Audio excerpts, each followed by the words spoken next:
It is Wednesday, and y'all know what that means. It is time for Andy and I to do some underwriting. And by Andy and I doing the underwriting, I mean Andy does all of the work, and I just stand here and look good. But I'm excited about this week's property because last time, might not have been last week, because I know Andy was traveling down to Puerto Rico, which is where he is now. But a couple weeks ago when we were doing one of our underwriting sessions, a couple of y'all had asked about industrial properties.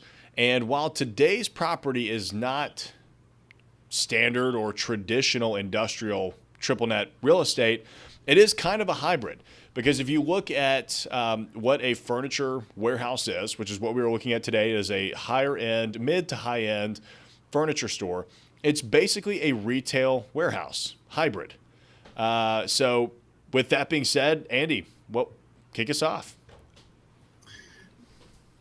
Hey guys, welcome back. I know, as Tyler said, we didn't make it out last week, but and Tyler says, here I am to do the underwriting for you all while Tyler sits there and looks pretty. We're not even sure if he managed to do that. I'm not even good at that. I've got one job and I'm not even good at it. but we love him anyway. So what we've got exactly as Tyler said is this furniture store in North Carolina, mid to higher end. And one of the cool things about a furniture store is that, exactly as Tyler said, it kind of is bridging the gap between an industrial warehousing distribution facility and a retail center, right? It's just essentially a warehouse with more windows and a much better lights. So that is one of the things that we're going to be trying to bring you guys more of, but here is kind of a blended hybrid for that to start.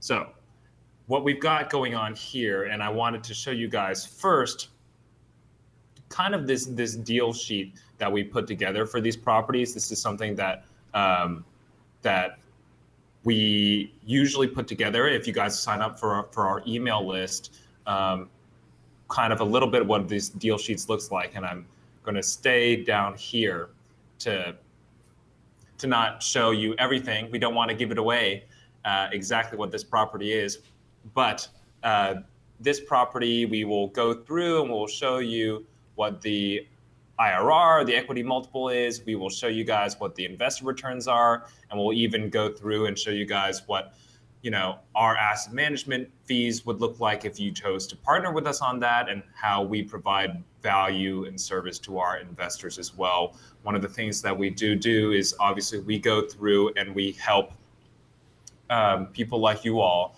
potentially go place your money in a deal. One of the things that Tyler, that we've been trying to communicate to people is that asset management is something very important that people often forget. When you want to invest in triple net properties, you don't want to be doing the work. I mean, that's the whole point of investing in a triple net property, is that you don't want to be doing much. You just want to be collecting easy money. Well, someone still has to manage the property manager and manage to make sure that all the little things are coming on and being performed correctly. So just wanted to share with you guys a little sample of what exactly that would look like. And you guys can get that more information if you do sign up for our email list, and that link should be in the description.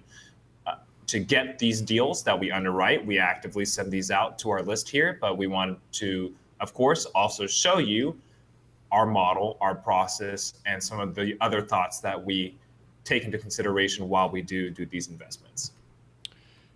Yeah, that's right. So in the description, it's under the Deal of the Week newsletter. So that is the newsletter that you can hop on. Just click that link. You can sign up for it, and you will get access to all of these deals. We share these with that group. We put a lot of work into these, into this type of project. So it's not just your typical brokerage that's saying, hey, buy this, right? I mean, Andy has a team of analysts that are going through and doing the research on not only the tenants, but the markets that these are in. And also we're doing full underwriting for these projects. So our goal with these types of investments is that it is a teed up opportunity for you to say yes to, right? And you don't have to worry about, doing all of the work. Is this a good deal? Like, no, we'll go out, we'll talk to the lenders for you. We'll help you source the debt. We'll help you figure out, what the long-term plan is for the property, because, you're going to sit on cash flow for a few years, but at some point you may want to sell it so that you could, maximize your potential returns, or you may want to plan for 5 years from now when the tenant doesn't renew. So that there's all of that kind of stuff and planning that we will assist you with. Absolutely, Tyler. And the idea is to make it as easy as possible for you guys. We go through way more deals that we reject in order to get to these ones. So that's why we try to. A lot. Yeah. Yes, that's. Yeah, we do. So the point is to say we want to show you guys, we want to help teach underwriting here, but also let you all know that these aren't just the first one that we find on the internet, right? We go through a lot of processes in order to vet the ones as they are today. So what is the price? What are the numbers that we're going to look at, and what can we see for this property specifically? The purchase price is going to be $6.2 million. We're very happy with that 2% due diligence and closing costs, a 1% transaction fee. One of the things you have here, you guys might notice, is that we're always trying to tweak and edit and improve our model. And our model eventually will be available on our website if you guys want to use our model. But for right now, we're still making sure we have it exactly as we want it. And you can see even here where we have different inputs and different things that we're now able to change. So we're now able to change the NOI calculation method versus just manually inputting it or just making it on a cap rate, right? So putting it on a cap rate makes it really easy. I can just put 7 here, 7% cap rate, which is what the property is trading at. And that by itself, that should let you know kind of on a very rough level how good the deal is going to be. When you're buying a triple net property in a very strong growth town in North Carolina at a 7 cap rate, it's going to be a deal worth considering. Yes. That's something that is pretty rare. Oh, for example, like a property we looked at this week. There's a Chipotle coming up in Nashville. It's at a 4 cap rate, and which is, it's almost 50%, 60 some percent of the returns on your money that you would be getting from a property like this. And so that just shows you how good a 7 cap rate is on a triple net property. They don't come around too often. So what we're looking at here is the frequency of rent bump is going to be once. We're just having a 1 rent bump during our 10-year period. The lease currently has 8 years left on the lease, so we're going to choose 8. And then there are renewal options after that. The growth rate is 5%. The operating capital here, we have this set, as we've explained before, to 2 months of mortgage payments. Our asset management fee, we're going to currently just look at this without one. And whole duration of expecting about 10 years. This debt, loan to value, 70%. We're expecting probably you would want to bring 70% debt onto this property. 3.75% interest rate is pretty standard for that. 25-year amortization with 1% lending fees. These are some of the things that are pretty standard for these type of properties right now, and that is why we are not changing them. One thing that I will say too, if you haven't been watching us every week as we've been doing these, we will go back here in a minute once we have finalized the underwriting, and we will stress test this project just to show you how we actually look at these deals. So if we get a better interest rate, or we end up bringing a lower LTV or a higher LTV, how that impacts the project. So we'll show you all of that as well. Absolutely. And here's annual cap rate growth, where we're just going to put here is 4 basis points.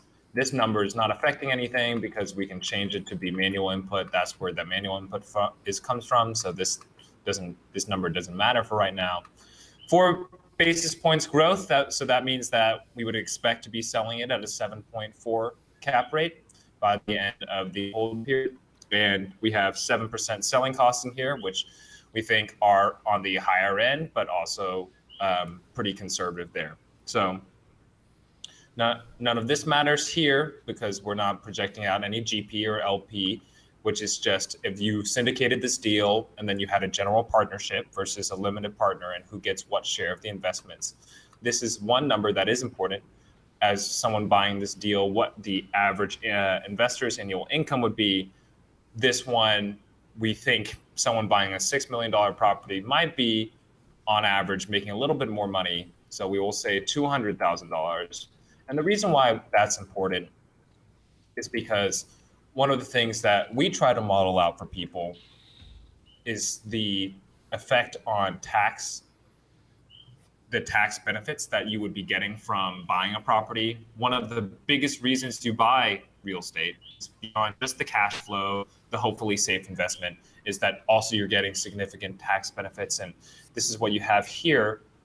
We try to project out how cost segregation, which is a form of accelerated depreciation, which is a form of a tax benefit, will give you more income to your pocket. And the higher your average income, obviously, the more tax benefits you get, the more that is worth. So that is why this number is important here. And if you were trying to go through it with us, you had a higher income, lower income, that's something that we would take into consideration when we're trying to model out this project for you. So the ends up being our IRR here over a 10-year hold period. Whoops, something's happening. IRR over a 10-year hold period. Before we add any tax benefits, about 9.6%. After adding tax benefits, 10.5%. That's pretty good. 2.14 times equity multiple. So for a very standard, safe property, triple net, furniture store in a growing part of Charlotte, Charlotte, North Carolina. Yes. The cat's out of the bag. It's in Charlotte, North Carolina, which, now that I have said that, is a great city to invest in. It's very similar to Nashville. And actually, the point I was trying to bring up is that this specific site, if you guys are familiar at all with Cool Springs in Nashville, is very similar to the Cool Springs of Charlotte. An affluent location, higher end, lots of retail.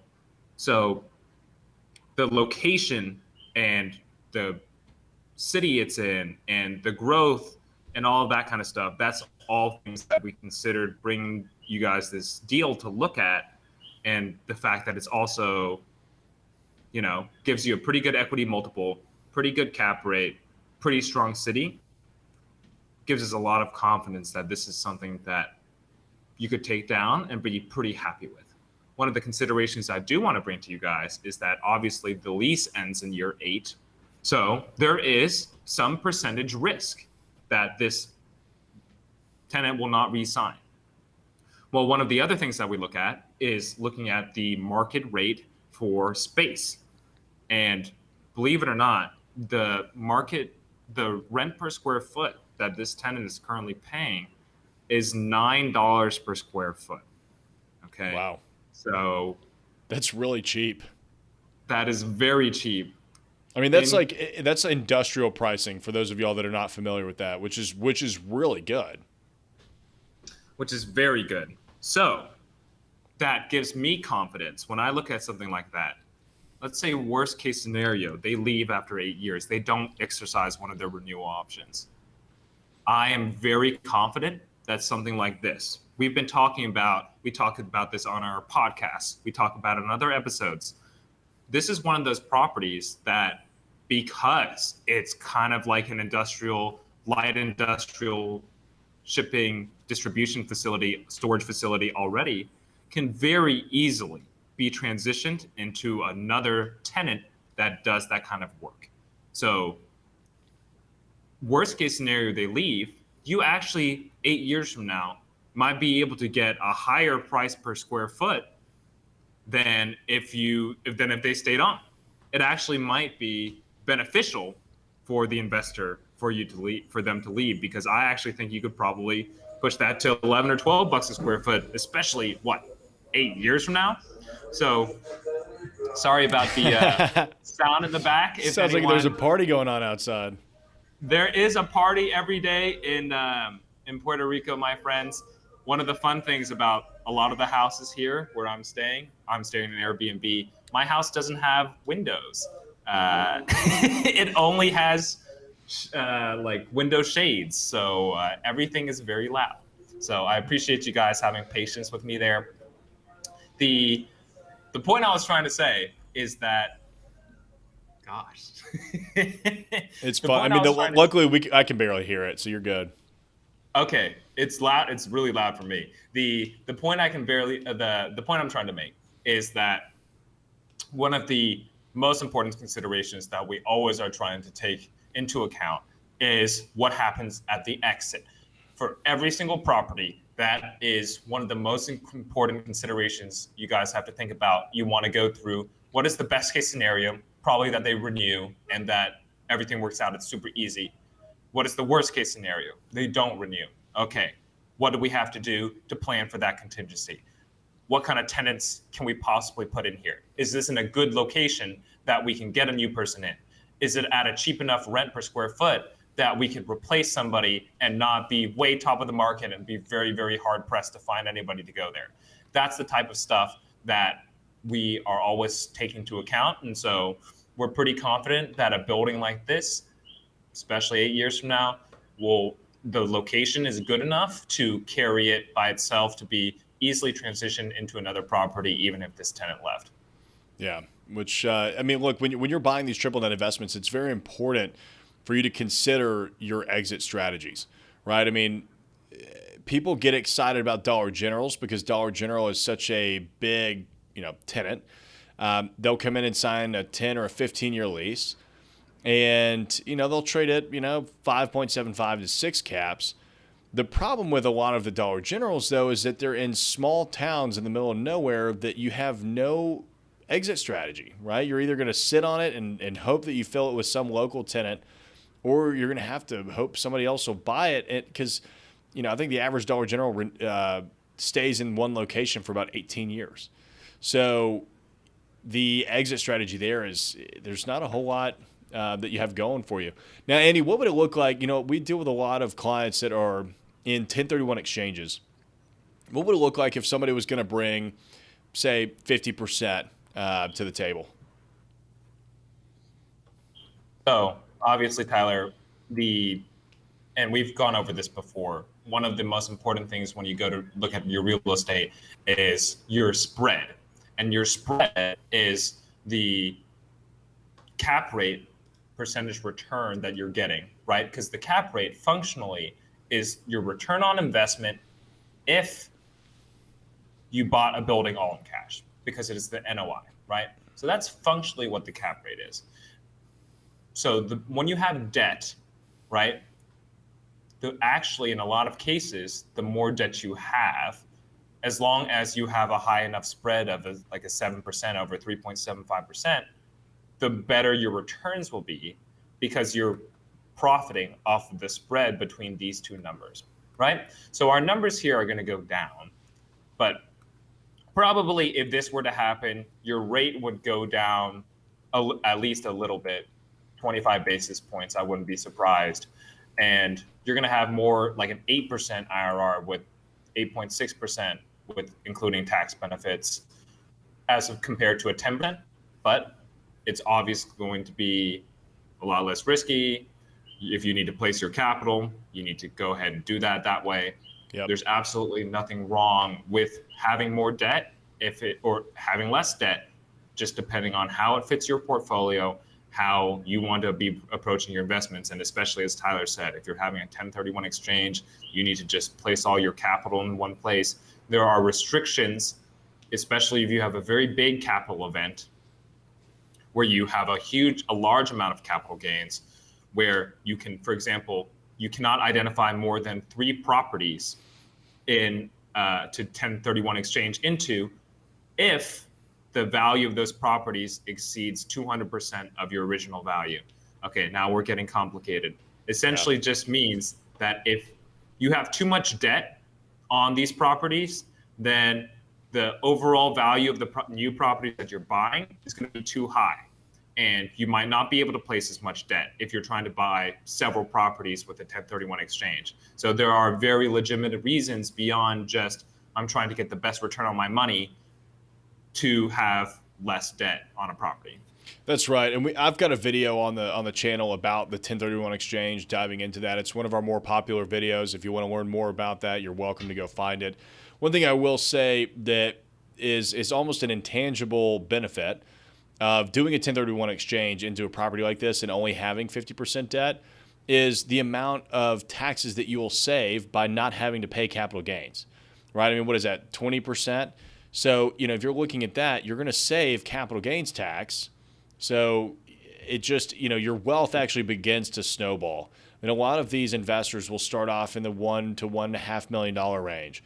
And then they'll sell that and they'll buy a $2 to $3 million property. Then they'll sell that and 1031 exchange into a $5 million property. And so it snowballs. So your initial investment, yes, of course your equity has grown, but your initial investment was pretty small compared to what you're able to get now. So pretty good thing to think about. And typically when you do sell in 1031 exchange, even though these, hell, an 8.65% IRR is not bad for an asset that you're not having to really do a whole lot for. That's still probably going to be a better return than the previous asset that you owned, just because you had so much equity built up into it that you were getting a lower return on equity, which is another important factor to keep in mind when you're going through this process. Absolutely, Tyler. And that's one of the things that we try to think about and help you guys elucidate, even though you guys at home, right? These are all things that you need to be thinking about, that you make sure whoever you're working with, you're asking them, hey, you guys help me with this. Make sure your accounting, tax professional, broker, whoever that you're working with, do they understand these things? Can they help you elucidate them? Make sure you're trying to figure this stuff out for yourselves as well. We're really just trying to help everybody, build their portfolio through real estate, because we obviously are all in on real estate. We love it. We think it's a great opportunity for people, and the more people who can get out there and start to learn it and understand it and really maximize it in their portfolio, we think the better. So one of the other things too that I'll just throw in here real quickly is, if, as we mentioned before on the previous screen, I had mentioned, hey, we also do asset management for people. And what would that kind of look like, where we have, a 1.5% annual asset management fee? How does that affect your IRR? It takes your IRR from what? An 8 to a 7.85, and your equity multiple from 1.8, was like 1.88 or 1.89 to 1.86. So it obviously, like in anything in business, you spend money and it's going to lower your returns. But the question for you as an investor to consider any sort of asset management group, ours or not, is that something worth it to you, right? Are you willing to take a little bit off of your plate, right, in terms of your total returns, but only have to ever deal with one point of contact, and maybe it's like once or twice a year because they're handling everything else in the meantime? That might be worth it for you. If you have the time to do it and it's something you like to do, calling up on your tenant and making sure all of the bills are paid and communicating with them and making sure the property tax is not being squandered somewhere, you're going to have a lien on your property. People like to do that. It's fun to be involved in your property. There's absolutely nothing wrong with that. But some people don't like to do that, and that's something that you should strongly consider. It's like, hey, why am I in this business of investing in the first place? What is it supposed to do? Is it achieving the goals I want for my life, right? That's why you invest, is in order to have cash flow and make money so that it serves your life, right? And if you are doing too much, and we would say this about a triple net property, about a multifamily property, about any sort of property, sometimes it's worth taking a little bit of money off the table, paying somebody else to do it, if it just means that you lift a lot of emotional burden off of yourself. It is what we do it actively all the time. We're more than happy to pay outside people to manage our properties. because we don't want to be dealing with the headaches of everything all the time, right? And so as a service that a company can provide in the asset management section, that is just one of the things I wanted to bring up and put to the forefront of people's minds as well. Yeah, I mean, it doesn't make a big difference in your overall returns, and it takes a lot of your play, which we found a lot of our clients prefer. I mean, honestly, they're not professional real estate investors. They're here to just build wealth for their families. So, Andy, was there anything else that you wanted to go over on this furniture investment? No, that's really it, Tyler. I mean, again, well, I'll just briefly walk you all through it. So this is it's all the pretty outputs are right here that look very nice, but it comes from all of these more complicated numbers out here. So that's how we get to those things. But we've covered that in previous videos. If you guys are more interested, we've covered kind of how those numbers play out in several of our earlier videos. So please feel free to go back and watch those. But that's really all I've got for today, Tyler. Yep. Awesome. Guys, to recap, if you're interested in this deal, our email is in the description below. We also have a sign up to the newsletter in the description below where we do send this out, these types of projects out every week. If you are interested in learning more about this deal specifically, feel free to leave a comment below or just reach out to us directly. And we will see you guys again next week, every Wednesday, 5:30 p.m. Central, with a new investment opportunity that we are underwriting live. All right, we will see you guys then.